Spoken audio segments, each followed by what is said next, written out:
Roxo Media House.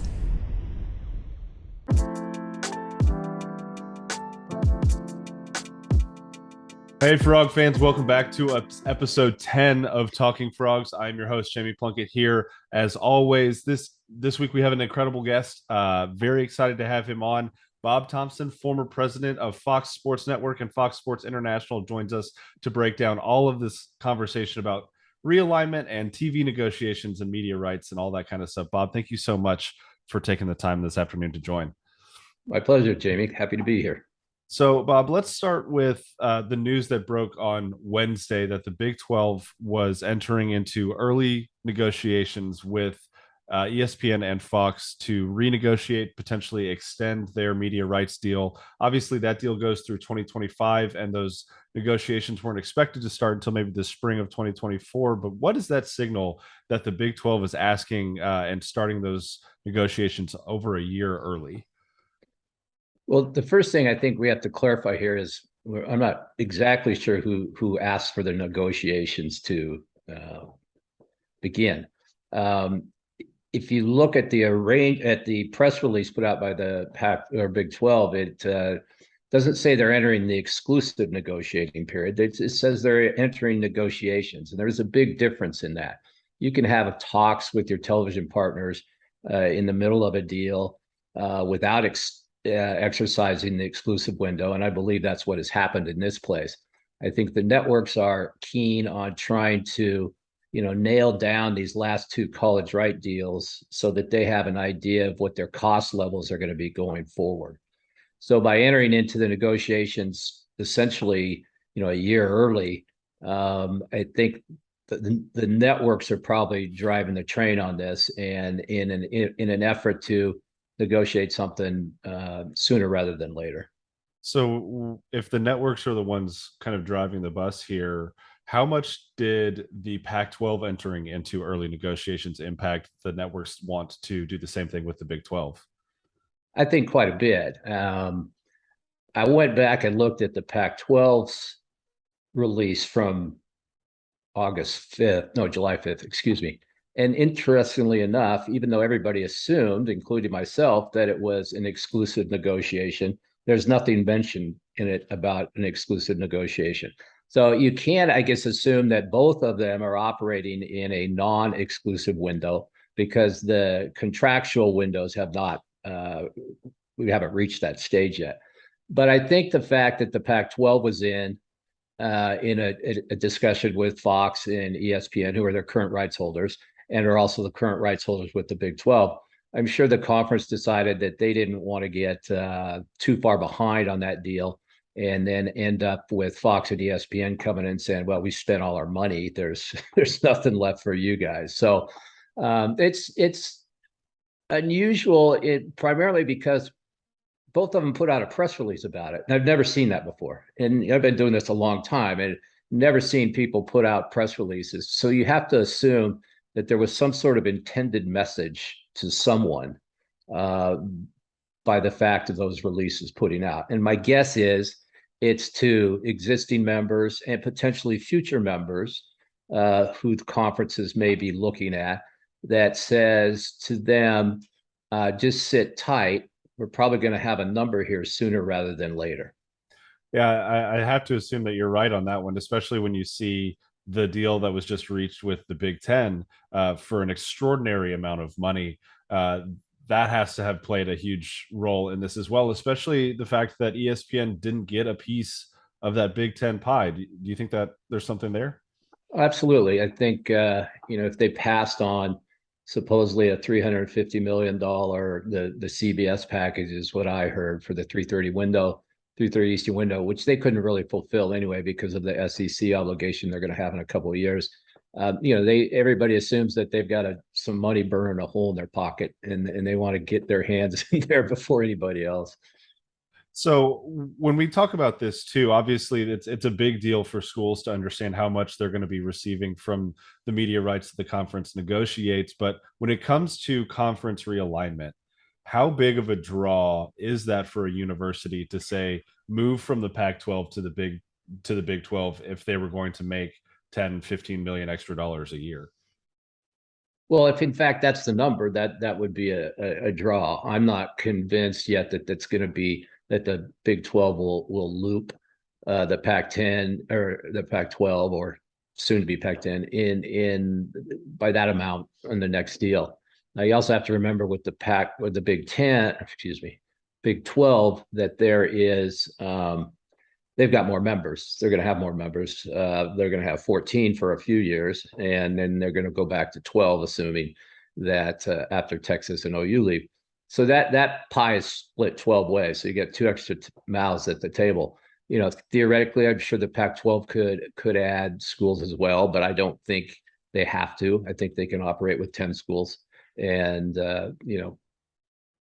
but potentially adding 12 might make sense as well if it brings some additional value to the conference.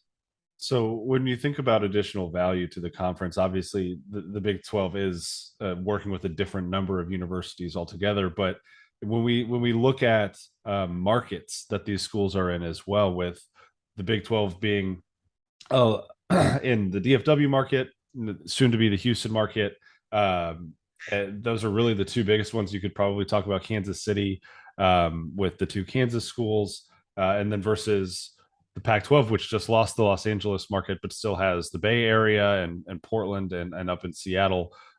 When you take a look at those, really, which school is in a better or a stronger position right now, just on the whole? Well, it just depends if you want to look at markets or geography. If we're talking about geography, I would say certainly the schools that are closer to the Big 12, being the four corner schools, Colorado, Utah, Arizona State, would be the ones that would first come to mind. And they're good markets. I mean, Phoenix, Salt Lake City, Denver, those are all top 20 markets. Well, Salt Lake City might be just out of the top 20. So those would be very appealing. And I think they bring some good synergies to the conference as well. If you're just going to throw geography out the window, you could go all the way to the West Coast and kind of look at like how the Big Ten has gone. I caution that because I'm not sure that from a cultural fit, a lot of those West Coast schools would necessarily fit into the Big 12. So let's turn back to the media rights deals for a little bit. From a network perspective, you mentioned that they're just trying to figure out how much they're going to owe over a period of time on just for their whole budget. But when they're negotiating, especially in a situation like this where they're negotiating with a conference that could potentially have more members 5 years down the road or fewer members 5 years down the road, what goes into that? What are some of those obstacles that they're trying to overcome?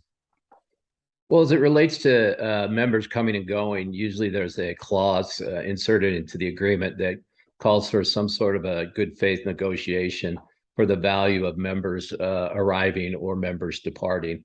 So that's certainly something they'll be concentrating on. As far as I'm sure the conferences by this time have said, we're looking maybe at this guy or that guy. What does that do to the total value of our agreement?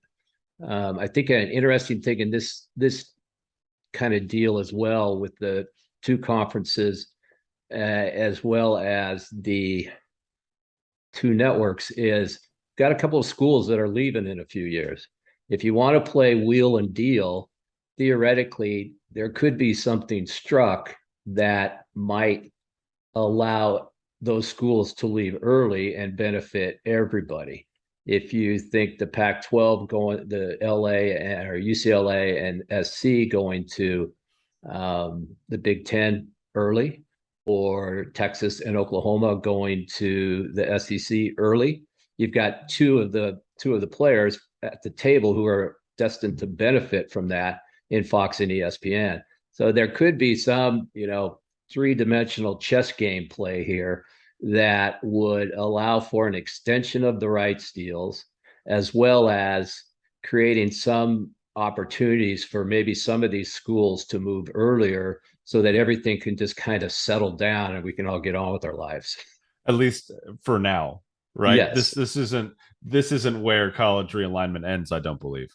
No, I don't either. I think if the two conferences, the Pac-12 and the Big 12, can get a deal that keeps everybody in place. I think we might have a little, respite from the movement for a while. These things tend to happen around near the expiration dates of the existing deals. My expectation is both the Pac-12 and the Big 12 will go short, so that they are at the table, in and around when the Big Ten is, but prior to the SEC and certainly prior to the ACC in 2036. No reason for these two conferences to do 12 and 13-year deals like they did last time. The deals get old. You get more money on renewals than you get on annual escalators. So it really behooves them to get back to the table sooner than later, especially with the way the television industry is changing almost yearly. Yeah, I did want to ask you about that too, because I'm curious. We're seeing that Amazon is a potential negotiator in some of these rights as well. How big of a player have streaming services become in the grand scheme of things? I think they're not a huge player right now. I think they want to be. I know that Amazon has bid significantly on a number of properties. I think the difficulty for them right now is that the conferences are still concerned a bit about the distribution levels and how widely their product is going to be seen by folks. So for the streaming services, and a little less for ESPN Plus, because that one's kind of accepted within the sports world and pretty well publicized. But for, say, Amazon and Apple TV Plus, I think they're going to have to start out a little smaller and a little slower. Maybe some third or fourth tier type football or basketball games. I think they'd be smart if they got very creative with some things and looked along the lines of, say, a red zone channel for the Big 12. Things like that, alternate feeds, all of the MannyCast, do some things that others can't necessarily do. And that allows the conferences to, get some of that streamer money, and they got a lot of money. You got to believe that. But allows them to kind of walk before they run and get people to be comfortable with the streaming services as an outlet for the conference product. And then I think, they can move on from there. But this round, it's going to be tough for them to chew off anything. A lot of people are looking at Thursday Night Football to see how Amazon does with that. That's a good point. That'll be a really good indicator for sure. And for the English Premier League fans as well, Peacock has done, I think, a pretty good job of providing a good product for folks over in the United States who want to watch the EPL as well. So we're definitely starting to see some streaming services break into this realm a little bit. But you mentioned the ACC. And they've been really a kind of a curious player in all of this because their media rights deal has seemed so ironclad and it lasts for so long. Is there any potential there for a school to get out of that contract early and maybe stir up another round of conference realignment? I've looked at the grant of rights agreements, and it's amazing how much information you can get through the so-called Freedom of Information Acts and get these documents from the schools. And it's pretty ironclad deal. I think if there's enough of them, that somehow band together and decide they want to take on the conference, because you got to remember that the deal is not between the schools and ESPN, it's between the schools and the conference. And then the conference, sells the rights to ESPN.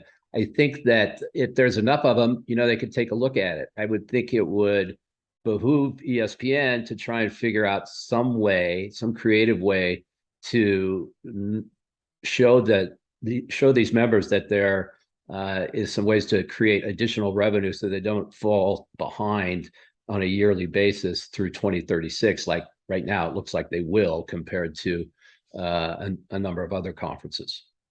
And when you think back to the Big 12 again, you mentioned that you thought that it would behoove them to have a shorter deal, maybe around 2030, 2031, when the Big Ten's rights are coming back up for negotiation again. Doesn't that also then provide, though, those schools in the Big 12 an opportunity to maybe make a jump somewhere else if the landscape has changed even further by then? That's true. I mean, it is a double-edged sword. You're going to gain some flexibility, but you also lose some flexibility as it relates to keeping the members tied up. So that's, you just got to make the call and see which way, the membership wants to go. But I really think that going short makes more sense than going long and trying to wrap up people. Because sooner or later, if someone doesn't want to be in your conference, they're going to go. They'll find a way out.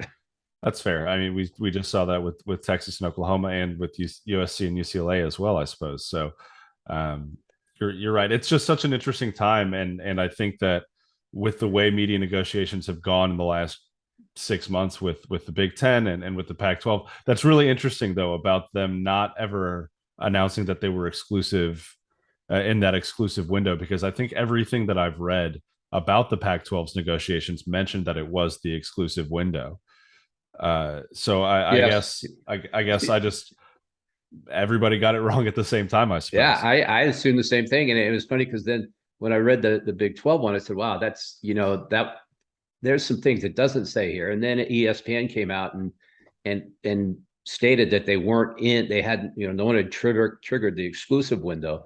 And that's when I went back and looked at the Pac-12, and it's a very innocuous statement. It just says we're entering early negotiations. And, the thing about that is really, if you're not in that window, you can't come out of the window, which means you can't talk to anybody else. So right now they're talking, both conferences are really talking, I would assume, if they're not in an exclusive window, that they're talking only with Fox and ESPN. And coincidentally, both of those conferences have deals where they're kind of partners. And so maybe there's a way, like I mentioned earlier, for everybody to be happy here. And Big 12's happy, Pac-12's happy, Fox is happy, ESPN's happy, USC, UCLA, Texas, OU. I mean, you could make the world a really nicer place here if somehow they could all get together and come up with some sort of horse swapping meet that takes care of all those issues. Do you foresee any potential situation where Fox and ESPN could convince the Pac-12 and Big 12 to form their own sort of super conference kind of, or collaborative conference scheduling situation? I don't know. I think at the Pac-12, they're kind of leery of anything that smacks of an alliance right now. They got kind of burned in that with the ACC Big 12 or Big 10 alliance. I don't know. I think the conferences are somewhat different in culture and fit. So I don't know if that's the case. I think it would make sense, as it would with the ACC, if they could figure out a way to schedule some non-conference football and basketball games. I think that as you get to the a revamped college football playoff, you're going to want to have more quality non-conference games on your schedule than a couple 3 layup games, and that you're going to win by 25 points, 30 points, because if you go to 12 teams, you want to be in a playoff as a conference member in the ACC, Big 12, Pac-12. You want to have a top, a 1-loss record, but you also want to have some quality non-conference wins over these other conferences. Or if that doesn't happen, the Big 10, SEC, they might sneak 4 or 5 schools in there, and with 2 losses, if you don't have some 1-loss schools at the Big 12 and Pac-12 that have played quality opponents. Going back to the Big 12 just for one more moment, they just at the beginning of August hired a new commissioner, Brett Yormark, who has a tremendous amount of experience in multimedia dealings. He was president of Rock Nation, has worked with NASCAR and the Brooklyn Nets as well. When you see a guy like Yormark at the helm of a conference as they enter into these rights, what does that do for the Big 12 from a negotiations and a strength standpoint? Well, I think immediately the conference takes on more of a business aura than a academic aura. And I think you've seen that in the Big 10 hire, the Pac-12 hire, the Big 12 hire. Greg at the SEC and Jim at Phillips at the ACC are both kind of out of the collegiate world or had worked at conferences for a long time. But now you got the 3 business commissioners, and so they're going to look at it a different way. And probably still rely on certain consultants for certain things in the world of media, because they're smart enough to know what they don't know. And then, but as far as things like, advertising partnerships, sponsorships, agreements, international expansion, all sorts of things like that, these guys are going to be very aggressive. There's no doubt in my mind about it. And I think it's good for the collegiate world to start looking at their conferences more as businesses, and I know it's a dirty word around amateur athletics, but these are, for the universities, they're very big businesses, and they need to be overseen in such a manner that recognizes that. And then my last question for you before we get out of here, TCU specifically is located in a pretty big market in DFW. They have had a relatively recent history of success, excluding the last 2 or 3 seasons. When you look at a university like TCU, smaller alumni base, smaller university, but has some success and is located in a decent market, what does that do for a school like TCU when it comes to not only negotiating maybe third tier media rights specifically for the university, but also for conference realignment as in the current state that it's in?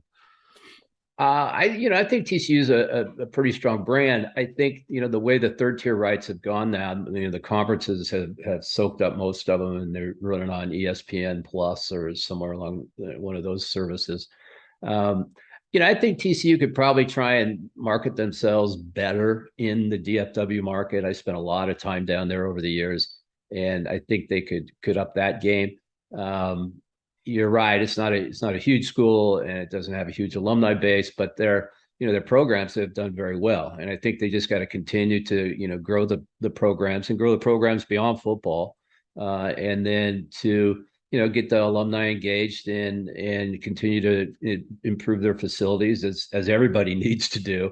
And I think, in my mind right now, they're in the right conference at the right time. And they were a very smart ad by the Big 12 several years ago, and I think they should pretty much, buckle up and stay exactly where they're at. Sometimes just creating stability in the place you're in is better than seeking it elsewhere, right? Absolutely. Awesome. Bob, thank you so much for joining us on Talking Frogs here today. I really do appreciate you taking the time. If you would, just go ahead and let everybody who listens to the show know where they can follow you, maybe on Twitter, social media, so they can get more of your thoughts over there. Absolutely. I'm new to Twitter, and it's actually the first social media I have ever done, and it's been a crash course. I am at RLT Sports, and I got into that because I had rotator cuff surgery and was laying on a lounge chair for a month and a half. I had nothing else to do, and somebody said, "You got to get on this Twitter thing, because there's some real experts out there who could teach you a whole lot about conference realignment." So I took the plunge, and I'm learning quickly. I've made some major mistakes, apparently. people aren't afraid to tell you when you've made mistakes too, but it's actually been a very enjoyable process. And I'm happy to hopefully lend some level of expertise and calmness to the ferocity that Twitter can be.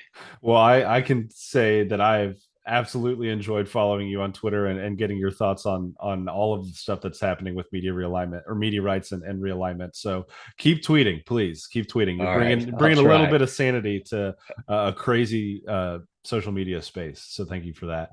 You're Folks, welcome. This has been Bob Thompson. I, of course, am Jamie Plunkett, host of Talking Frogs. You can follow us on social media at Frogs Today. You can follow me on socials at Frog Preacher. And we'll see you guys next time. Go Frogs.